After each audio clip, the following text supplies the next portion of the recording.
আমরা যেখানে অবস্থান করছি এটা হচ্ছে চট্টগ্রাম বিশ্ববিদ্যালয় থেকে যে 5 জন শিক্ষার্থী এখানে এসেছিলেন এবং ওই 5 জন শিক্ষার্থীর মধ্যে 3 জন শিক্ষার্থী কিন্তু এখানে হারিয়ে যান।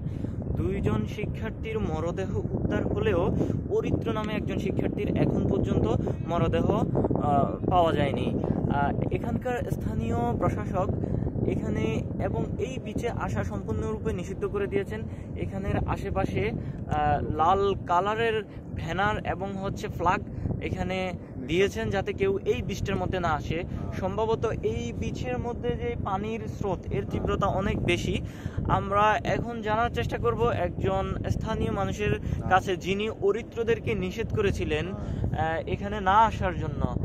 তারা এখানে এসেছে এবং সমুদ্রের পানিতে উপভোগ করার জন্য গিয়েছেন। আমরা এখন ওনার কাছ থেকে জানার চেষ্টা করব যে এখানে মূলত কি রকমের ঘটনা ঘটেছে এবং এর পেছনে অন্য কোনো রহস্য রয়েছে কিনা।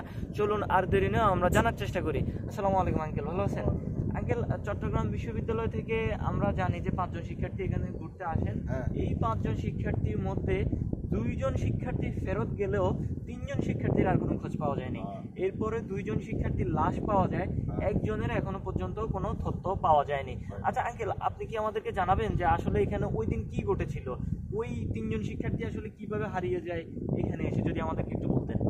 ও আল্লাহ, হারিয়ে গেছে তোলে 5টা বাজে নামছে এখানে সাগর পারে 5টা বাজে নামছে তো ইয়া জোয়ার হয়েছে তো একটা পোড়া আছে এরকম দেখবে এখানে যান একটা গাড়া আছে থলার বরাবর একটা গাছ আছে এত মূর্ণ একটা তুলে এখানে ডেলো যাইয়া ডেলো ফাঁসে যাইয়া একাদম তো দুমা এদিলা খাল দেওয়া আইলে মতো খালত না বড় দিনে তাহলে এখানে মাই দিলা যাইলিয়া জাল মারে তোমার শরীরেও দেওয়া আইলে তোমার জোনা শরীরে মরি যায় বাবু। আচ্ছা, এখানে যে পানিগুলা আসে এখানে একটা ঘূর্ণায়ন সৃষ্টি হয় না? না, বলে দেওয়া খাইবে না, ও বড় দেওয়া খাইবে না, দেওয়া তা খাইলে সরাও কেউ এখান থেকে এখানে উঠবে না এরকম হয়েছে। আচ্ছা আচ্ছা, অর্থাৎ জোয়ারের অর্থাৎ সমুদ্রের পানির তীব্রতা বেশি ছিল। আর আমরা যতটুকু জানি ওই দিন ঝড় বৃষ্টি ছিল, ঝড় বৃষ্টির কারণে স্বাভাবিকের তুলনায় পানির উচ্চতা অনেক বেশি ছিল, তাই তো? ওই পানির উচ্চতা বেশি হওয়ার কারণে ঢেউয়ের সাথে তারা ওখানে দাঁড়িয়ে থাকতে পারে নাই, পানির সাথে ভেসে যায়, তাই তো? এছাড়া আর কোনো তথ্য জানা আছে কিনা বা এর পেছনে কোনো কোনো রহস্য নেই? আচ্ছা আঙ্কেল, এখানে কি চোরাবালির কোনো প্রভাব আছে কিনা? চোরাবালি আছে কিনা? না, চোরাবালিতে আরে সব চোরাবালি, এগুলো চোরাবালি। অর্থাৎ যখন পানি আসে এখানে দাঁড়ানো সম্ভব না? না, পানি আসলে এখানে নিচের দিকে চলে যায়, তাই তো? পাপা নিচে। আচ্ছা ঠিক আছে, আর কি কোনো তথ্য আছে? না, এতটুক পানি বুঝছেন, এগুলা গাছ ডুমায়া বুঝছেন। তো আমি আমার এন্ডিলা ছবি করি, তো ছবি করতে করতে দেওয়া আইছে না, দেওয়া হাইয়া বাদে এখানে পড়ে গেছে। এটা হচ্ছে একটা গর্ত। গর্তের মধ্যে হচ্ছে গিয়ে পাটা পড়ে গেছে। আর ওই গর্তটাতে হচ্ছে চোরাবালি টাইপের, তাই তো? চোরাবালির মধ্যে এটা তো বোঝা যায় না সহজে। অর্থাৎ এই বিচে অনেকগুলো চোরাবালির মতো গর্ত আছে, যেখানে হচ্ছে ভুলক্রমে যদি পাটা যায় তাহলে হচ্ছে তাকে আর খুঁজে পাওয়া সম্ভব হয় না। তারা মদ খাইছে, গাড়ি ভাড়া দিয়ে এখানে মরে গেলাম। আল্লাহরও কমেছি, আল্লাহ তো কম মারি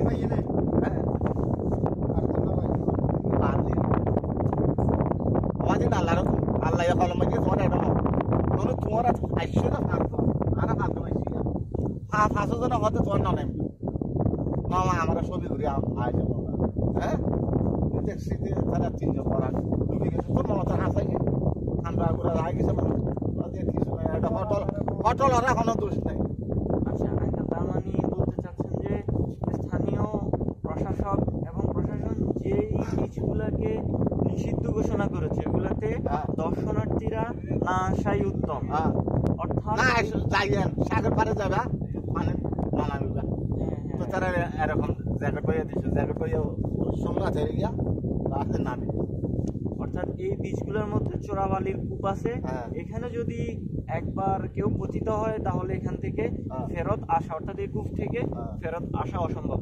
অর্থাৎ আপনারা ধারণা করছেন যে তার মৃত্যুর অনেকগুলো কারণ থাকতে পারে। একটা হচ্ছে সমুদ্রের পানির গতি, আরেকটা হচ্ছে চোরাবালি, অর্থাৎ চোরাবালির গর্ত। সমস্যা মেয়েদি হলে হলে আমরা এতে বুঝেও না করিব সমস্যা তার মত আছে এটা হইছে সব আল্লাহ খেলা বেগিন আল্লাহ খেলা তুই ইবা গা দিলি তুই এখন পারাইলে তুই একলা পারাইলা দিবা দেরে তো যাইবি এবার এমন হবে যা ইয়ানেলে রেজু সব প্রতি বছর যেটা মইছে 3 জন এখানে প্রতি বছর 2 জন টার্গেট এই বছর 3 জন গেছে আচ্ছা আচ্ছা, অর্থাৎ বলতে চাচ্ছেন এই বৃষ্টির মধ্যে প্রতি বছরই একটা দুর্ঘটনা ঘটে। প্রতি বছর যে সকল দর্শনার্থী এখানে এসে অতি উৎসাহের সাথে এই বীজটা উপভোগ করতে চায়, অর্থাৎ জানে না যে এখানে অনেক চোরাবালির গর্ত আছে, তারা হচ্ছে পতিত হয় এবং যোগ্য সাগর পারে যোগ্য থাকে আলেম বলিয়া এখানে বলিয়া থাকে বলে এবার তো অর্থমজি আমার মন থাকে এরকম থাকি দিবে আমার খালতো ভাই এরকম ফোন আছে এতটুকু পান এখানে এরকম করে ধরিয়া থাকি দুদিন বাদে বেশি। আচ্ছা, অর্থাৎ বলতে চাচ্ছেন যে পুরোনো সময় যে একটা কথা প্রচলিত ছিল যে সমুদ্রে নির্জন সমুদ্র মানুষ টানে, এই জাতীয় কিছু, এটাও হতে পারে আপনি বলছেন আর কি। আচ্ছা ঠিক আছে, এমনিতে আমরা তাহলে ধারণা করতে পারি যে চোরাবালির কারণে হতে পারে অথবা সমুদ্রের পানির উন্নয়নের কারণে হতে পারে। আবার আসুরি বেচা না, আসুরি বেচা হবে বেচা চোরাবালি যখন পৌঁছিবি আমার মোবাইল এগুলা 50,000 টাকা মোবাইল যাই পারে আসুরি ফেললে তুলে আসুরি এতটুকু জায়গায় উঠি পারে আসুরি উঠি তো আসুরি না পর্যন্ত বলল আসুরি বেচা না। অর্থাৎ চোরাবালিতে যদি একবার পড়ে তাহলে সঠিক নিয়ম যদি না জানে তাহলে এখান থেকে ওঠা সম্ভব না। অর্থাৎ চোরাবালিতে পড়লে সঠিক নিয়ম আসুরি জানা পড়বে, রাইট, সঠিক নিয়মটা জানতে হবে এখান থেকে। তো তুমি একদম আসুরি জানো না তো তুই চোরাবাল জানো। আচ্ছা আঙ্কেল, এখনো পর্যন্ত তো পরিত্রকে খুঁজে পাওয়া যায়নি, আপনাদের কি মনে হয় যে পরিত্রকে আসলে পাওয়া সম্ভব, বা এই লাশটার আসলে কি মানে পরিত্র কি হতে পারে, সে কি আসলে মৃত্যুবরণ করেছে নাকি গড়িটা লাশটা লাশ যেটা দুইটা ভাইছে তো আরেকটাই এখান থেকে পানি ঘূর্ণায়ন সরাই গিয়ে আমার 5 লোক মারা গেছে আর শর্ট নৌকা বলে 5 জনকে একটা শর্ট বাইসে আছে 4 জন মারা গেছে 7 দিন বাদে দুবাই 4 জন বাইসে নৌকা লইয়া বইছে বলে শর্ট বাইসে তো পায় না নভারার বাদে আবার বাইরে এসে আজকে সমুদ্রে ইয়া নেই লাগা বলে আমার এখানে ইয়া বলে সমাজ বলে লাগাই কি করে তলত যে পয়সাটা এরকম ঘুরে পয়সা লাগছে একটা মানুষ কমাই অর্থাৎ আপনি বলতে চাচ্ছেন যে এই ঘটনার আগেও একটা ঘটনা ঘটেছে। হ্যাঁ, অনেক টাকা ঢুকছে এখানে। হ্যাঁ, ওখানে 5 জনের একটা টিম ছিল, 4 জন মারা গেছে। এই ঘটনার আগে একটা ঘটনা আর কি, এরপরে হচ্ছে গিয়ে সম্প্রতিকাল আরেকটা ঘটনা ঘটে।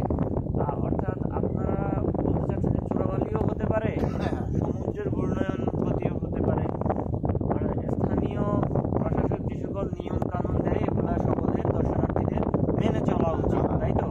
প্রিয় দর্শক ও শ্রোতা বন্ধুরা, আমরা এখন রয়েছি ঠিক সেই স্থানে যেখান থেকে চট্টগ্রাম বিশ্ববিদ্যালয় থেকে আগত 5 জন শিক্ষার্থীর মধ্যে 3 জন নিখোঁজ হয় এবং 2 জন শিক্ষার্থী ফিরে গেল, বাকি 3 জন শিক্ষার্থী এখান থেকে ফেরত যাওয়ার সেই সুযোগ হয়নি। ওই 3 জন শিক্ষার্থীর মধ্যে 2 জনের লাশ পাওয়া গেলেও 1 জনের লাশ এখনো খুঁজে পাওয়া যায়নি। এখানকার স্থানীয় মানুষের সাথে আমরা কথা বলে যেটা জানতে পেরেছি, ওনারা ধারণা করছেন যে ওই শিক্ষার্থীগণ চোরাবালির মধ্যে পতিত হয়েছিল এবং হয়তোবা সঠিক সাঁতারের নিয়ম না জানার কারণে, অর্থাৎ চোরাবালির মধ্যে পতিত হওয়ার পর যে সঠিকভাবে সাঁতার কেটে ওখান থেকে উঠতে হয় সেই নিয়মটি না জানার কারণে তারা ওখানে হারিয়ে যায়, চোরাবালির কূপে হারিয়ে যায় এবং সেখান থেকে সমুদ্রে চলে যায়। 2 জনের লাশ পেলেও এখনো পর্যন্ত অরিত্রের লাশ পাওয়া যায়নি। শাবাবের লাশ পাওয়া গিয়েছে, আসিফের লাশ পাওয়া গিয়েছে, অরিত্রের লাশ পাওয়া যায়নি। তো এখানকার স্থানীয় একজন মানুষের সাথে কথা বলে আমরা এটা জানতে পারলাম যে এই ঘটনাটির আগেও এখানে বহু ঘটনা ঘটেছে, প্রতি বছরই এখানে দুর্ঘটনা ঘটে। তাই স্থানীয় প্রশাসকের নির্দেশনা মেনে বিপজ্জনক যে বীজগুলো রয়েছে এগুলো এড়িয়ে চলাই উত্তম, এবং স্থানীয় যে মানুষজন রয়েছে তাদের অভিজ্ঞতা থেকে কিছু তথ্য সংগ্রহ করে ওই সকল বিচের মধ্যে আমরা না যাওয়াই উত্তম, যে বিচগুলো অনেক বেশি বিপজ্জনক আর যেখানে এলে দুর্ঘটনা ঘটার সম্ভাবনা অনেক বেশি, এবং যে সকল এলাকা দুর্ঘটনা প্রবণ সেই সকল এলাকায় না এসে যে সকল এলাকা খুবই নিরাপদ, যে বিচগুলো খুবই নিরাপদ, প্রাচীন সময় থেকে এখনো পর্যন্ত নিরাপদ, সেই বিচগুলোতে আমরা স্বাচ্ছন্দ্যে ঘুরতে পারি। এবং বিপজ্জনক এই সকল বিচে না আসাই স্থানীয় লোকজনের পরামর্শ এবং স্থানীয় প্রশাসনের নির্দেশনা। প্রিয় দর্শক ও শ্রোতা বন্ধুরা, আমরা এখন রয়েছি ঠিক ওই স্থানে যেখানে চট্টগ্রাম বিশ্ববিদ্যালয়ের 5 জন শিক্ষার্থীর মধ্যে 3 জন শিক্ষার্থী হারিয়ে যায়। আমরা আরও কিছু তথ্য জানার চেষ্টা করব যে আসলে এখানে কি ঘটেছে।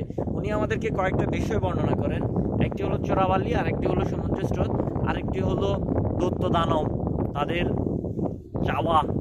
যদিও এগুলো হচ্ছে প্রাচীন আমল থেকে সময় থেকে কথিত কিছু মতবাদ, যেগুলো কুসংস্কার বলে আমরা জানি, তবে সমুদ্রের অনেক তথ্য আমাদের স্বাভাবিক জীবনে আমরা জানার সুযোগ হয় না।